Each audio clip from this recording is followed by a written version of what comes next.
Bahkan kita ditetapkan oleh Yesus adalah itu standarnya adalah sebagai menjadi seorang murid. Gitu. Jadi kalau hari ini dapetin hidup ya sedikit keras nih, berarti Tuhan lagi mau biasain kita untuk jadi murid ya. Kalau kita gembala kita atau pendeta kita, dia kasih kita makanan yang keras, bersyukur anjir. Gitu artinya kita lagi dididik buat jadi murid. Dididik jadi murid cuy. Iya.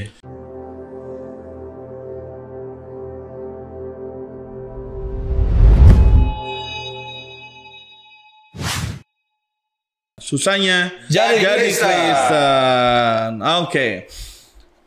Kita dipanggil dan dipilih untuk menjadi murid Kristus. Bahkan kita ditetapkan oleh Yesus adalah itu standarnya adalah sebagai menjadi seorang murid. Bukan pengikut dong. Bukan pengikut. Jadi dengan kata lain kita harus mengerti hari ini apa yang menjadi standar untuk menjadi murid Kristus. Bagaimana, Bill? Oke, jadi kalau dari Injil itu kan selalu suka dibedain tuh orang-orang yang mengikut Yesus sama yang yang benar-benar murid gitu. Jadi tuh terutama di Yohanes ya, Yohanes tuh kayak Yesus tuh membedakan banget nih mana mereka yang cuma ngikut Yesus doang itu sama yang benar-benar memang dia adalah seorang murid, disciples gitu. Nah, perbedaan utamanya menurut gue ya, dan ini menjadi sebuah standar ya bagi seorang murid di dalam Alkitab, itu adalah makanan cuy. Makanan di sini maksudnya adalah firman Tuhannya. Firmannya gitu, yang keluar dari mulut Yesus. Nah, kalau gue lihat dari di Yohanes 6 gitu ya. Waktu itu Yesus kan bilang bahwa di Yohanes 6 itu dia ini adalah roti, maksudnya daging tubuhnya dagingnya ini adalah makanan, darahnya itu minuman, gitu. Nah, waktu para pengikutnya Yesus, ya, di sini sih bilangnya murid, tapi mungkin murid mental pengikut kali ya. Waktu Yesus ngomong kayak gitu di Yohanes 6 ayat 60 dibilang sesudah mendengar semuanya itu banyak dari murid-murid Yesus berkata, perkataan ini keras. Siapakah yang sanggup mendengarnya? Oke. Dibilang gitu. Jadi perkataannya ini keras gitu loh. Ini kayaknya makanannya keras nih. Mungkin selama ini yang mereka inginkan dari ikut Yesus selalu perkataan yang menghibur hati mungkin. Misalnya kayak jangan khawatir. Misalnya contoh terus Tuhan tolong. Tuhan akan tolong kamu dan lain sebagainya gitu. Nah, cuman kan ini waktu Yesus bilang itu kan seakan-akan kayak kanibal. Dia kan dagingnya adalah makanan, tuh darahnya tuh minuman gitu loh. Jadi, ini apa maksudnya? Pengajaran apa nih gitu? Pengajaran macam apa ini gitu kan? Dia malas tafsir kali ya. Mungkin kali ya. Sekarang dengan khotbah keras, capek gue denger khotbah. Pusing banget dengerin dah. Iya, mungkin langsung capek gitu. Ngerokok dah. Mungkin karena ekspektasi dari mengikuti Yesus pada waktu itu, banyak yang mengikuti Yesus karena lihat mujizat misalnya. Dapat makan, lihat mujizat gitu segala macam gitu. Akhirnya jadi wah tertarik nih kayaknya. Seru nih. Menjanjikan. Apalagi mungkin udah ada desas-desus, wah ini kayaknya bakal jadi pemimpin politik nih. Mungkin dia akan ngebebasin kita dari Romawi nih. Mengembalikan kerajaan Daud. Iya, gitu. Jadi udah gitu cuy, kayak wah pas tiba-tiba Yesus kasih makanan keras. Nih beta kasih jeder.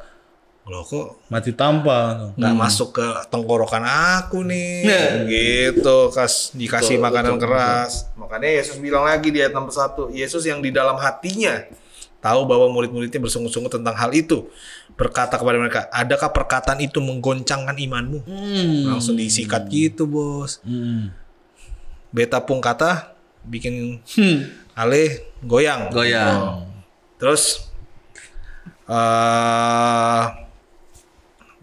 apa akhirnya di ayat 66, mulai dari waktu itu banyak murid-muridnya mengundurkan diri dan tidak lagi mengikut dia.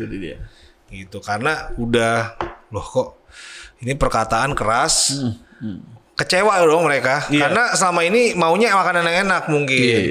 Gitu loh, yang Tuhan tolong mungkin jangan khawatir, mungkin penghiburan, kata-kata penghiburan. Karena mereka mungkin udah terlalu pusing sama Romawi waktu itu. Jadi pengennya kayaknya wah motivasi terus dong. Betul. Gitu pasti kasih yang teologis banget kan ini.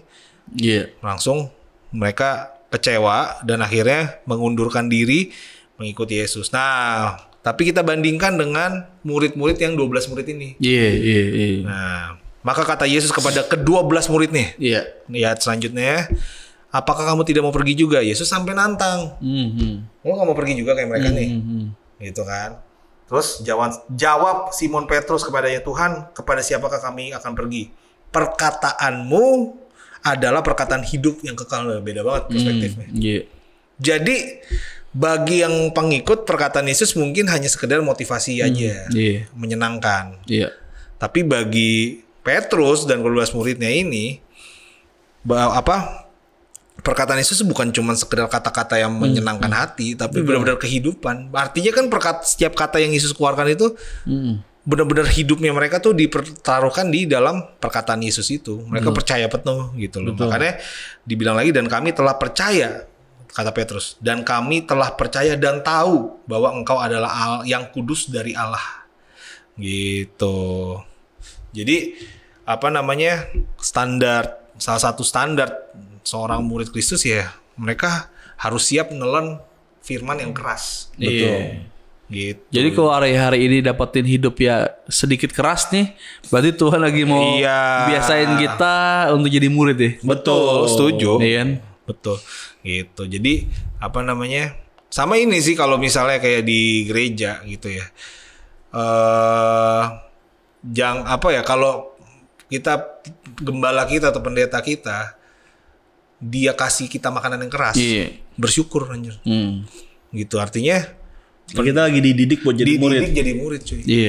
Kalau gembala kita bisa cuma berkat-berkat doang, nggak pernah ada teguran di dalam di dalam khotbahnya.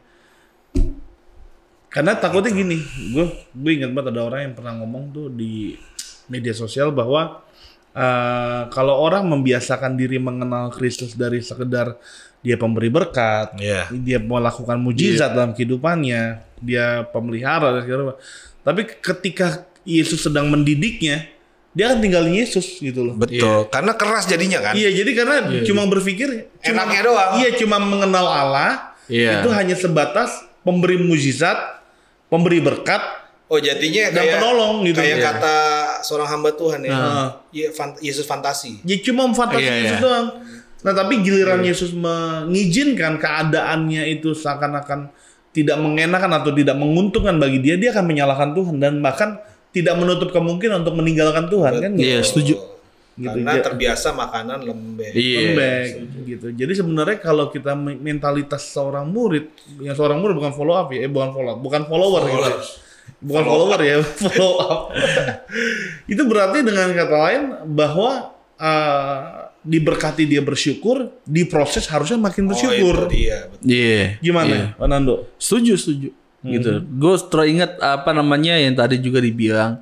Gue pernah merenungkan satu hal ketika murid-murid berbondong-bondong pengikut berbondong-bondong ikut itu kan karena mujizat ya kan. Betul. Yang buta melihat, lumpuh berjalan, kusta sembuh dan lain, berbondong-bondong ikut Tuhan. Jadi kalau ikut Yesus karena alasannya mujizat. Mungkin kita bisa cek, mungkin kita sudah bertahun-tahun menjadi orang Kristen, tapi bisa cek apakah kita datang ke gereja hanya untuk mencari mujizat. Yes, nyembah Tuhan, nangis-nangis sama Tuhan, tapi karena ada something kita butuh mujizat. Mungkin uang sekolah harus dibayar atau dan datang ke gereja atas sebatas itu. Kita bisa merenungkan ketika orang-orang berbondong ikut Tuhan Yesus kasih mujizat dan dia ngambil mujizat, tapi ketika mujizat itu berhenti, dia berhenti juga ikut Tuhan. Ketika kapan? Ketika Yesus disalibkan. Dia melihat, ya Yesus yang katanya akan menjadi pembela gue nggak berdaya. Lu mau kasih mujizat gue, lo aja nggak bisa ngasih mujizat untuk keluar dari salib. Nggak bisa nolong diri. Mujizatnya berhenti, dia berhenti juga untuk ikut Tuhan. Bahkan murid-murid pun juga semuanya nggak ada yang datang di penyaliban Yesus. Jadi kalau iman kita hanya sebatas iman mujizat, iman motivasi, ya kan, dan lain-lain, serius kalau kita nggak mendapat mujizat, kita bisa berhenti percaya sama Yesus. Jadi murid itu ya benar, ya kan? Apa namanya? Sekali Yesus tetap Yesus, apapun yang terjadi ikut Yesus. Iya. Jadi dengan kata lain bisa dikatakan bahwa kalaupun kita sedang mengalami makanan yang keras, yaitu proses daripada Tuhan Yesus, sebenarnya bukannya Tuhan Yesus lagi ninggalin kita, enggak. Tapi dia sedang membiarkan kita untuk belajar. Gitu, lebih mengenal hatinya Tuhan, lebih mengenal pribadinya Tuhan, dan untuk menguji sih, Pak. Dan untuk menguji iman kita seberapa kita beriman kepada Dia gitu. Betul. That's right. Kayak contoh gue pernah belajar sound system gitu loh. Nah kalau gue terus didampingi sama orang yang senior segala rupa, gue nggak akan bisa gitu loh. Untuk operatorinnya gitu loh. Makanya satu ketika gue pernah banget mengoperatorin sebuah di gereja yang cukup besar. Akhirnya apa? Gue ditinggalin gitu loh. Gue harus melakukan treble-nya apa keras sih, nggak enak, nggak nyaman gitu. Tapi itu yang membuat gue menjadi soundman gitu. Nah sama juga dengan menjadi murid Kristus, berarti kesimpulannya adalah ketika Tuhan sedang mengizinkan kita untuk yang namanya kita dalam proses, ya Tuhan lagi bentuk iman kita, mentalitas kita menjadi seorang murid dan bukan menjadi seorang followers. Itu aja. Sampai ketemu dalam video berikutnya dalam satu channel Millennial Barber.